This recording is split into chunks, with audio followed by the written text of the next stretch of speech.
Dr. Pittella, I have an interesting comment that I wanted to read to you, and I wanted to get your thoughts. And I think that it's important to ask the tough questions. Go ahead. A comment we had on one of your cases, which Mhm. was a patient who was 25 years old, who had what many believe is a large number of grafts for the Mhm. level of hair loss.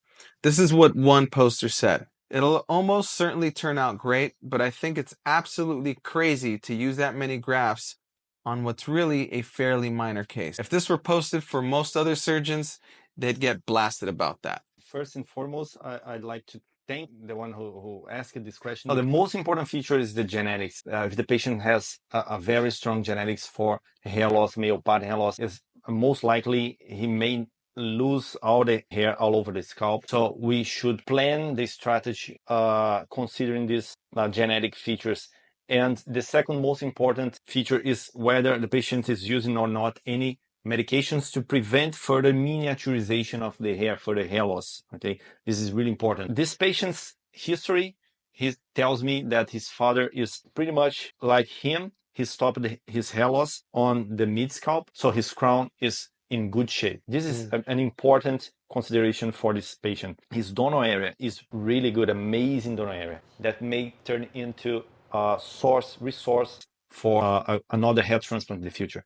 I plan my hair transplant using this Scalp Scan, which is an app that predicts the scale, the class of baldness of the patient, and also predicts the amount of graft the patient will need in his hair restoration. This is using artificial intelligence. This is an AI app.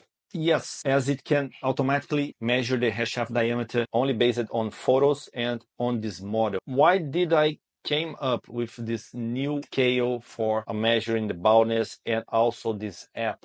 Because if some patients has like low baldness class in a Norwood scale, for instance, a class 3. If the patient has a class 3 with a small head, the approach will be completely different from a patient who has class 3 in a Norwood scale, but with a large head, with a large forehead. So the shape of the head will impact in the area that I need to cover. This is really important. The area is what matters. So if I'm understanding correctly, based on this app, what you're doing is you're measuring the total surface area and calculating the number of grafts depending on that surface area for the individual patient. Absolutely, that's it. You got it. That's it. Wow. Perfect. And the challenge in measuring spherical surfaces without this app, it is because there's no way to measure it in an accurate way. If you put like stamps or tapes, it won't give you the exact area of these spherical surfaces. The improvement that this app will bring to the hair restoration industry will be very great. It takes a 360 view of the patient and it measures the surface area. And what's interesting, what I found very interesting, is the hair miniaturization index, which is basically how many hairs in that particular area are miniaturized. So for example, if you just started losing your hair in your crown, you could have a 50% hair miniaturization index. And this app calculates the number of grafts you need. So if a surgeon says, I want to transplant 25% of that 50%, which will bring you to 75% density, that will automatically let the surgeon know how many grafts to the exact number that they need to reach that. Yes, absolutely. That's it. Wow. You got that perfectly. That's incredible. For instance, here on the front, I'd say that he have lost here around 85% of this frontal tuft. So I will mark this area with this 85% marker, but on the sleek bald areas, I will mark with the 100% marker. So that we'll get the corrected area. And with this area, we get the real baldness class of this patient, as well as the amount of graft that I will need to restore completely his baldness. So let's see. Only to the front, we will need basically around 4,000 grafts. Of course, if I want to not to use that much grafts, I can just plan the surgery and try it here. For instance, put a higher hairline, so I delete the first rows of coverage here on the front, and the amount of grafts will reduce. So we can plan any approach here using this app. You can even adjust it, right? Like that 80% right there in the blue. Yeah. I would say that most surgeons would probably transplant that to 20%. Really, to this frontal To tuft? yeah, most surgeons would probably only, or maybe 50%. They wouldn't transplant that many, which is I don't agree with that approach, but you could technically adjust that and say I'm going to Yes. do 50% because he has some hair there, and that would lower the density. But the Yes. problem with that is that as he loses that hair, then you're going to have a thin part A there. thin part and the depression in the center of the frontal tuft, this will look terrible. And that will present its own issue, and then the patient will then be upset and say, well, why didn't you just fill this up to go? So Yes. it's always a difficult thing when you're calculating grafts on a specific patient, because I'm looking at here, his scale is 3.5 for this area. Not yet, because we need to address before we complete this measurement. What class of Norwood do you think this patient is? What class of If you were to just use the Norwood scale, I would say he's a Norwood 3.5. 3.5? Okay. Bordering Norwood 4. He's bordering 4. Maybe a 4A. Yeah. Yeah. So we need to also put here on the scale, on the measurements, the tempo score, which is this score here on this corner here. So this tempo score will be a large tempo score. Why? Because I need to restore it from the basis of the tempo with full density here. So I select the large tempo score, and we get the points and the total grafts that we need to cover to approach these large tempo points. Okay. So how do I draw the tempo again? So the tempo area should be the tempo area angle should be matching, as you see here, the nose angles. Okay. So if you were to draw a line yes, laterally here, it should be meeting his nose. Yeah. Yes, that's it. Yes. And so we can see here that in a 0-10 rating scale, this patient would be classified as a precise class 4.1, I'd say 4.1. Okay, that's why I need so many grafts. And from this scale, we get the total amount of grafts needed, 6,000 something. And that's for 104 square centimeters. Most people would not believe that that's over 100 square centimeters. Yes. But that's because of the size of his head. Yes, that's it. Basically, that's it. The size what matters. That's why quantification is very important. To quantify, to measure those areas is really, really important. Before the head transplant got so good results as we get nowadays, there was no point in measuring the surface of the body areas. So that's why the Norwood scales and the BASFI and the other scales are only qualitative. They only see what the baldness looks like. They tell the class, but not measuring the amount of area that. I like to use the analogy of, like, if you're painting a house, right? They always ask you for the square footage.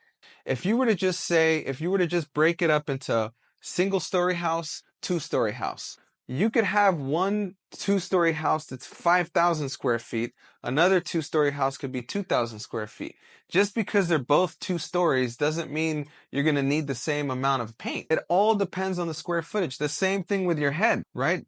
If you have a big head, you're going to have a huge surface area to cover, and that's going to need way more grafts. That's it.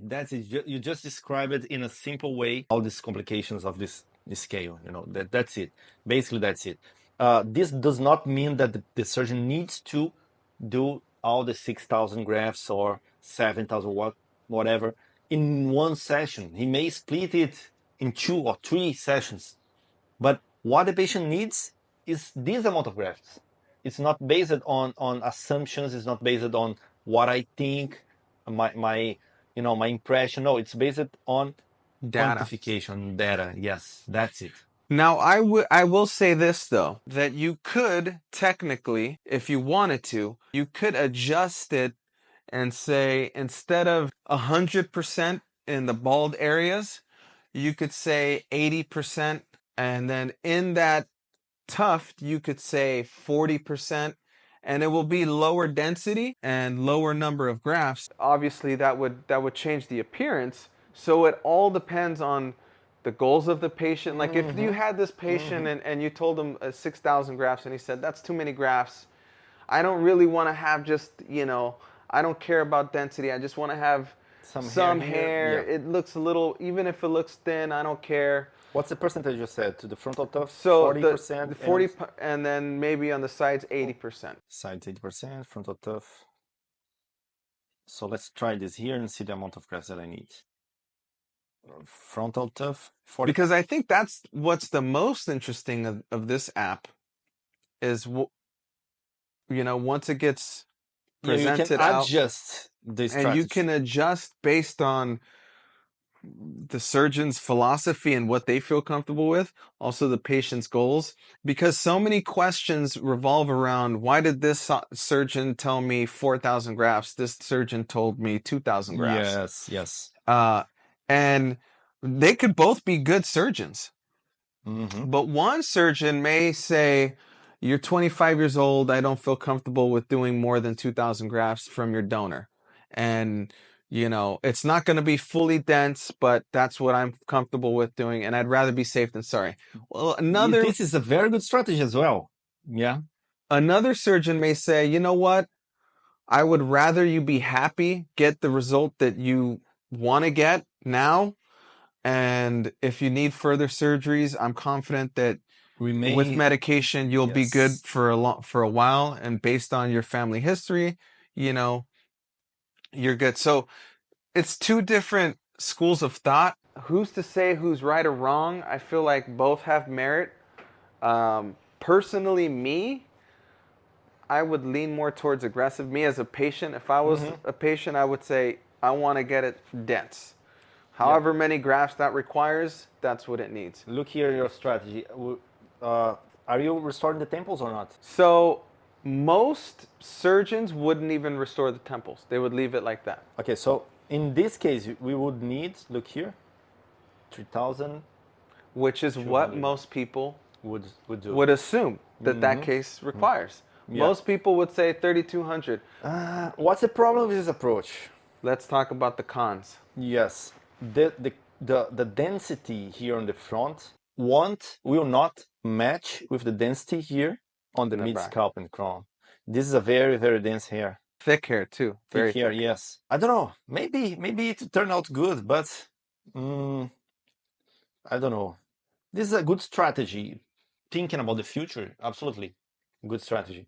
Yeah. But it has its pros, which will save a lot of donor for the future use if necessary, but also may lack of density in the front, not matching with the other areas, I think another con too is that go to the side view. Let's look at the side view. So most surgeons would leave it like that. They would not bring the temples out.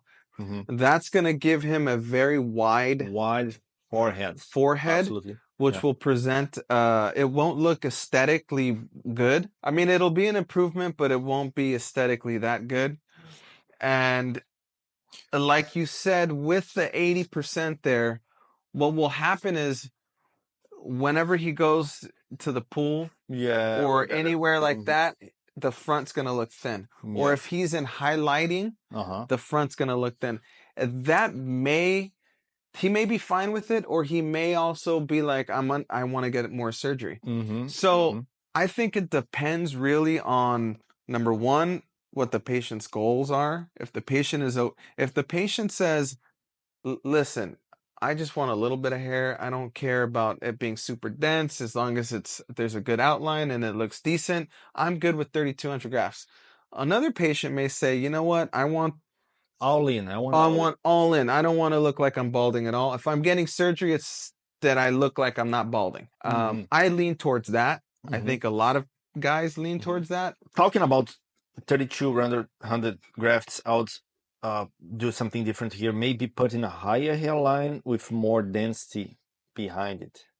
That's You another know? option too. Yes, You and you can can do calculate and a higher hairline yes, and crease it by, you would do 100%, but just a higher hairline. yes, 100% higher hairline. To be honest, I would consider this frontal tuft with no hair.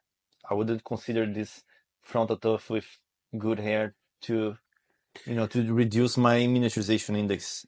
And most surgeons The would thing what consider that mm, like they would only transplant a little bit in there.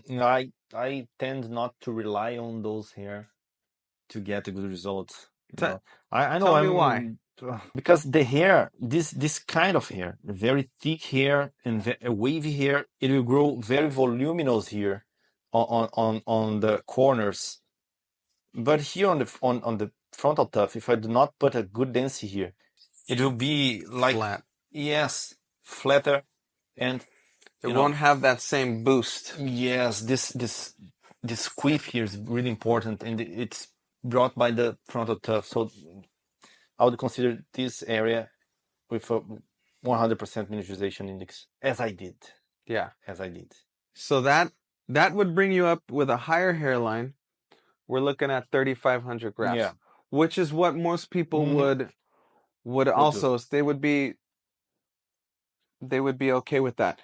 Now, that's not doing the temples, Not but doing the I guess temples. at that point, because it's high, it would be okay. Yes, symmetry. It would be more natural if I do not restore the temple with a higher hairline. But if I low down the hairline, it's mandatory to restore the temples Now as well. here's a double-edged sword with this. Is that you present this to a guy who's 45, he's okay. Yes. You present this with a kid who's 25, No way.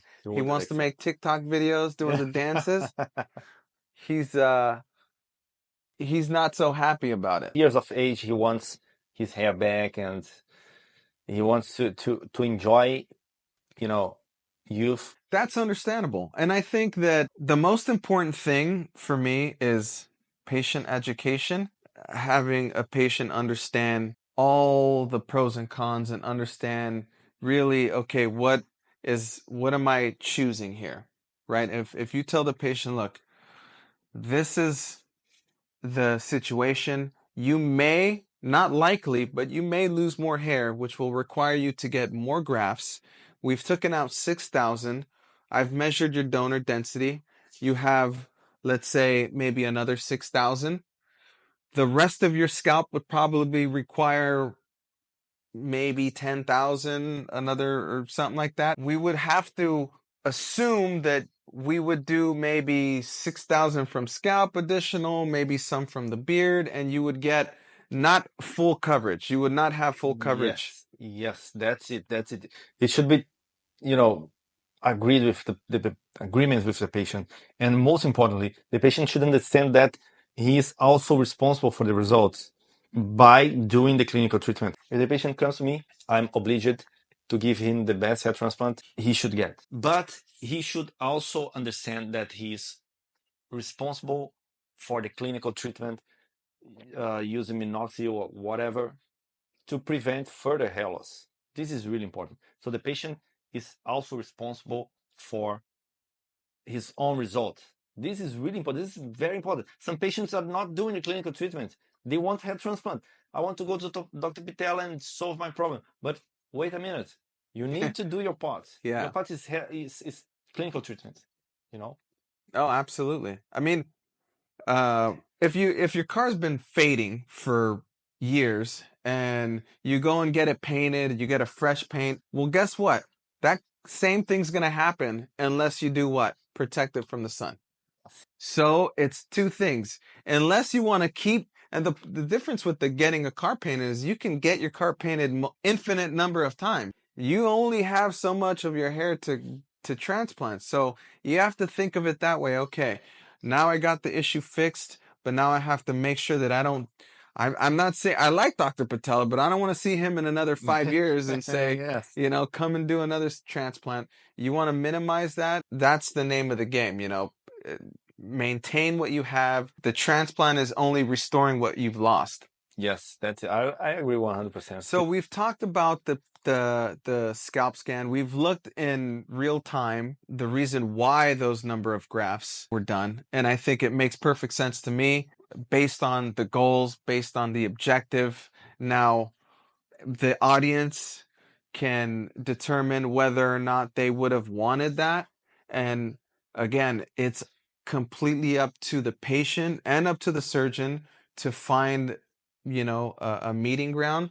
So what I love about this tool, and I think this will be revolutionary. This takes out so much of the guessing game. This is hardcore data. Yes. There's no more Yes. just eyeballing it and saying, "Well, I think," Yes. because most surgeons would have said, "Oh, they eyeball it and say, I think you need 2,000 grafts," and someone else says, "I think you need 3,000 grafts," and it's just guessing. It's approximate. This is precise based on the surface area. If this is rolled out to just be a gold standard in the industry, you'll actually be able to go to surgeons and then realize, okay, this surgeon told me 6,000 grafts. Let me look at the video. Oh, he wants to do 100% density in the front. This surgeon said he only wanted to do 3,000 grafts. Let me look at this video. Oh, he wanted to do only 80%. And then you'll Hmm. kind of understand, okay, well, which doctor's going to meet my goals? Which doctor do I Yes, mesh with more? absolutely. The beauty about this app that I think when it rolls out to be a gold standard is that you, as a patient, you'll be able to get this information because you send this to the patients, right? After the Yes. The consultation. strategy. Yeah. One big complaint that I've heard from patients is the consultation was rushed. I felt like the doctor only drew the hairline and looked at my head and said, this number of grafts. And it leaves them questioning, well, how do you know? You didn't really examine my donor. You didn't really, like, I'm supposed to just trust your judgment blindly, almost. That's what it feels like. But if you have this information, the doctor doesn't even have to say anything. He could say, this is my suggestion. Yeah. You look at the data and it's up to you if you want to proceed. Or the patient could even come back and say, you know what? Let's do a little bit less density. I would prefer if we do maybe let's do instead of 100%, let's do 80%. Or Yes. the patient can go back and say, you know what? I want to have a dense hairline. Would you be willing to do 100% of the density? I understand the pros and cons to getting 6,000 grafts in a small area. I want that result, so I'm okay with it. And you know what is good of this app? Because some patients don't have the idea how bald they are. They think they are less bald than they really are. So in some cases, when I tell them that you're going to need like 10,000 grafts, they just say, "Oh, why that many thousand grafts?" And I need to explain them. Now I don't need more to convince nothing. I can just show the data, measure, and that's it. This is why I've always said that hair transplants is an individualized thing and it should be tailored to the You are individual, correct. because you can have a guy like this, the same level of hair loss, like you mentioned the Norwood scale. The Norwood scale is just the level of hair loss, the pattern. The pattern, And yes, that's it. he may have a tiny head, and that might be 3,500, 4,000 grafts. Yes, That same exact area with yes, 100% density. you got it. So Perfect. even with the same surgeon, same level of hair loss, two patients could have vastly different numbers of grafts. For that reason, when patients they talk about, oh, you could have got that done with 5,000 grafts. They see a result with like Mm-hmm. 11,000 grafts and they Yeah. said, you could have done that with Yes, 5,000. they don't know Oh, what you're yeah, talking about. No, no. yeah. Oh, you could have done that with 5,000. Yeah. You could have used half. Oh, really? Yeah. Okay, well, now there's data. Do you want to know how I came up with this Yeah, yeah. idea? Yeah. How did that There was happen? a patient. Everyone knows this patient because I did a video call with him and he sent me some photos, and I just saw, and he was a class, maybe a class 4A or 3 to 4 in the Norwood scale, and my approach would be 4,000 grafts, 4.5 thousand grafts, but he went to other surgeons, and they said exactly the same thing: 4,000 to 4,500 grafts. But it turns out that when he got here, and I saw his head size, I was, oh man, I would need much more. And I put 5,500 grafts or 5.6, something like this. In the post-operative, he questioned why the amount of grafts. He was not happy that I gave him more grafts, transplanted more grafts in order to improve his hair transplant. And he was complaining that I couldn't feel perfectly his crown. I was starting to open. So he complained about the amount of grafts, but he complained about, yeah, You didn't. I didn't Why did feel. you use so many grafts? But also, why didn't you fill my Yes, entire head why up? didn't you use more grafts? Yeah. So I just realized that no, this normal scale is not suitable for plain hair transplants because we need numbers. Yeah. So I need to develop something, and I started with the precise scale, and we ended with the Scalp Scan, and amazing tool to help anyone who wants to plan hair transplants. And it makes it a lot simpler because for someone like me who I hate math, math was not my friend, but it makes sense when you look at when you think of square centimeters, it's just like square footage. It's the surface area of your scalp. Everyone's head shape is different. You could have someone who has a really small head. The whole top of their head could be maybe 250 square centimeters. Another person with a big head would be double. Another thing that a lot of patients will think is that, oh, he's trying to upsell me grafts, or he's trying to add more grafts so that I can pay more money. Because they'll start to talk to different doctors, and other Yes, doctors you're say, oh, correct. well, this doctor told me 4,000 grafts. I think this doctor is saying 5,500 because he wants me to pay more. Yes. That takes that whole thing out of the equation. Yes, and this happens. It really happens. Thank God. I like to tell the patients that the results can, talk by themselves. So if they are, oh, what I'm going to achieve with that amount of grafts in the shoulders, or this is 10,000, this is 12,000 grafts, you're getting this result. This is a similar case, and this is the exact same approach I'm proposing to you. And they just, let's do it. This is the correct approach. Let's do it. Yeah. And when you tell them, 100%, meaning that area right there is going to match the rest of the Yes, the scalp. rest of the scalp. There will be That's no it. disconnect. There will be no No difference in the. It will be unnoticeable. Yeah. We can follow this case on Hair Restoration Network forum. Just join the hair transplant network. You'll see this result. This patient may be with 2 months. So he's. Oh, I'm gonna follow it. There was one guy that I even commented. I said, and I was like, "Eesh." Oh yeah, I know Yeah, the impossible. I said, impossible case. yeah, I was like, man, I hope you Let's get a good follow. Yeah, result. me too. And I was like, I forgot about it. And then he posted it, and I was like, what? I was baffled. I was like, I couldn't believe it. I was eating my words. I had to eat my words. I said, you know what? When I'm wrong, I'm wrong. I thought this was not gonna turn out the way it turned out, and yeah, you proved me wrong. Cheers. I have no problem saying I'm wrong when I'm wrong. Thank you very much. I think that more patients are gonna want this. I think more surgeons should implement this, and I think that this is gonna standardize hair transplant surgery, and that's really what needs to happen. Take the guessing out of it, take the approximation out of it, make it more scientific, standardize it. That's really what should happen. And I think once that happens, it's going to help a lot. Now, obviously, that doesn't mean that 100%, if you go to a surgeon who transplants 100%, that it's going to grow 100%. Now that depends on the surgical skill. Of course. So that's a big Well caveat, said. right? So Well said. you still have to make sure when you research the surgeon, they have a track record of having consistent growth. Yes, you said everything. This is really important. So it does not mean that having the correct strategy does not mean that the surgeon will be able to reach that goal. Execute it, yeah. To execute it, yeah. I had a great time. Yeah, me too. That's amazing. Thank you for showing me your clinic. This was an amazing conversation. I want to know more about this. I want to bring this to more surgeons because I feel like this needs to happen and more surgeons would definitely benefit it. Like I said, really good surgeons.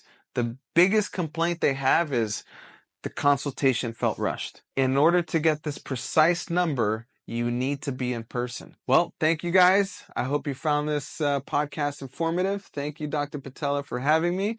Cheers. Cheers. Thank you, my friend, to be here with me. All right, guys. Till next time.